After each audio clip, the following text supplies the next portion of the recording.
truyền hình nó ủa thường. Cái tặng lá gì có ý cả té được thôi. Nó tặng lá đi cả té.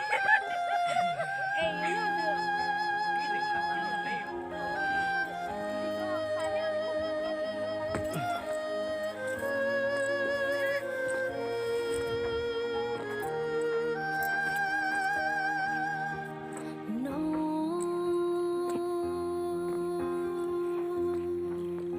Luôn trong gió có lúc mơ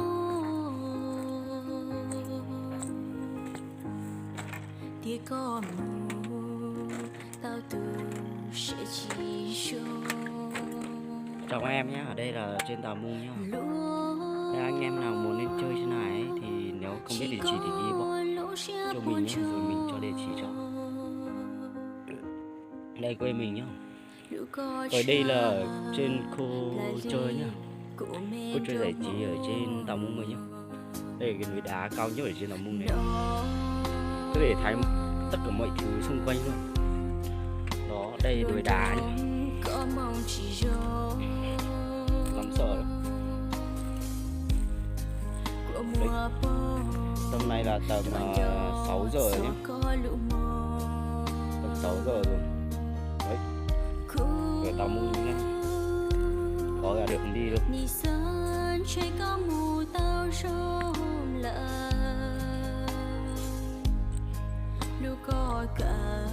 Có thể thấy mọi thứ luôn.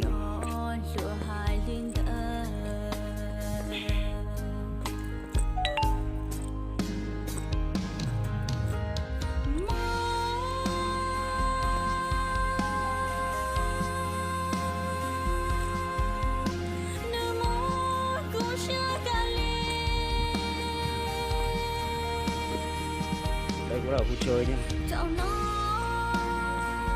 Đó, lên núi đá thôi ơi. Đây là Tà Mung nhá. Đó, xung quanh Tà Mung nhá. Ok, còn góc bên này ở phía sau gì nhá, để cho các bạn đi xem. Đây, chỗ này là có thể thấy Tà Mung luôn nhá. Đó, bên này vậy. Ở đây mình nó ở mấy cái nhà nhỏ nhỏ vậy, cái lám nhỏ nhỏ vậy. Đây là góc cảnh góc của Tà Mung nhá. Có đó. Đâu là Tà Mung đây.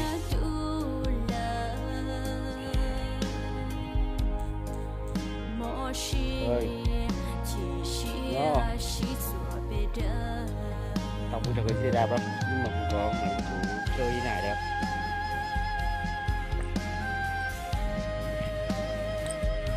Đây luôn nhá.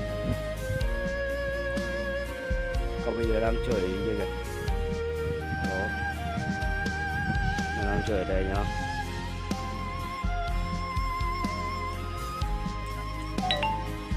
Ngay gần tối rồi nên là không thấy gió mấy. Đó, có người đó.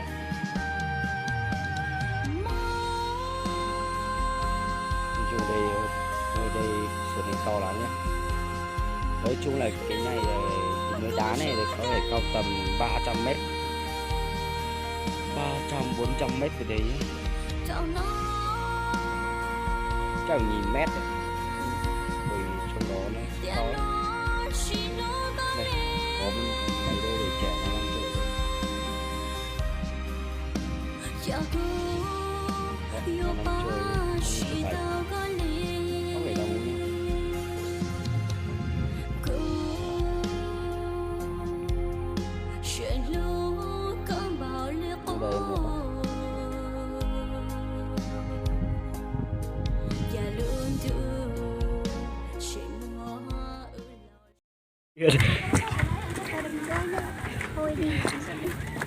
không phải đâu nhé. Mình đang dỗi cái này. Đây quay video chưa?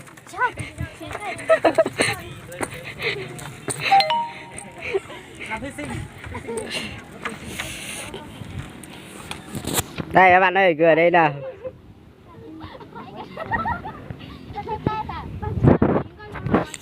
Tăng này, như này. Như này. Ừ.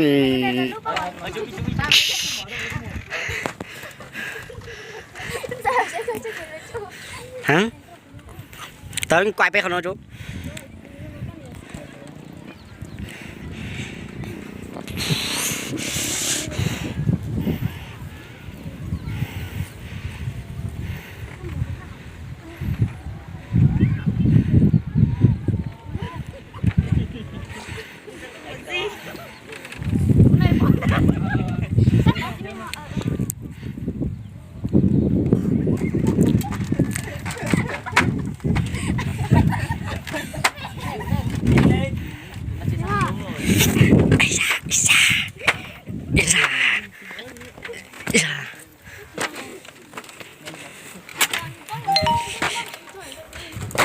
Đây.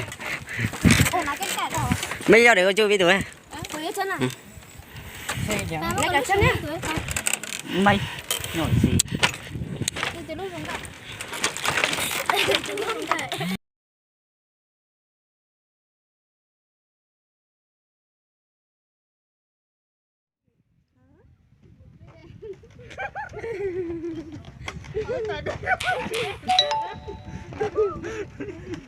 Vợ từ ta đi tao. Cho có trời ngon mà tôi mà lùa cháy luôn.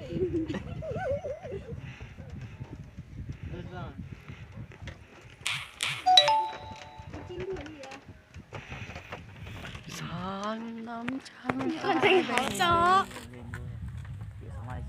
Ông nó hỏi Trời tuyệt lúc mà ta. trở lên tao chưa dậy mày ơi. Tao chưa dậy. Cháu rất nhiều sẽ tao. Cháu cho em nhanh nghe. Em sắp qua nhưng mà cũng như nhau một. Nè nhá cả tình cảm mò. Tình cảm nó mà hả?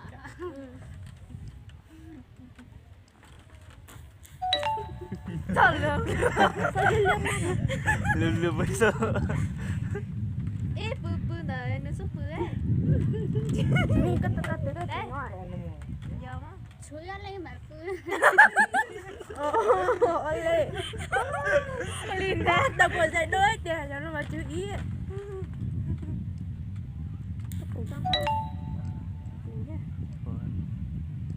Giờ mà. Tạo cái. Từ từ thôi gì ơi nó ngã. Chẳng có là thật ý. Ngồi đây ngồi đây. Trên lên trên này. Nhưng mà nó đổi sao? Đừng có thôi. Cả hai rơi không sao đâu. Cả hai dừng lại đi. Đổ rồi. Nè. Sao một tay cô? Sao chưa tôi? Sao vậy? Mày ghê. Hả? Chưa có chiếc xe play hả thầy? Em chỉ tới nên nhớ chị lên nè hả? Tôi chế đi xem nào rồi. Giờ ta chỉ tắt rồi con xe lại nữa. Con giờ rồi con xe lại nữa xe play chả con xe sao hả? Tôi thì nói em như hả?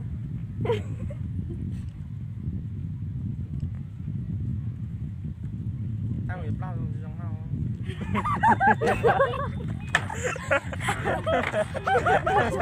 Mày lấy kéo không? Chú ý từ vụ điện. Thì sao chú có lần ta lên không không? Chú có lúc được nào?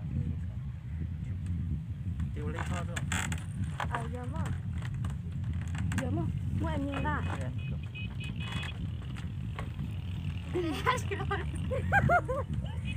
Để ăn lên xe. Dạ, em nhìn khu có chị đã chờ chứ đúng rồi. Đi chị bắt lại chờ hả? Ấy con chị bắt có chị này nó chị đã chờ. I don't know. Đan lên nhóm bọn chị đi, nhóm bọn chị đi. Nhóm bọn chị đi. Đang sang qua đời về.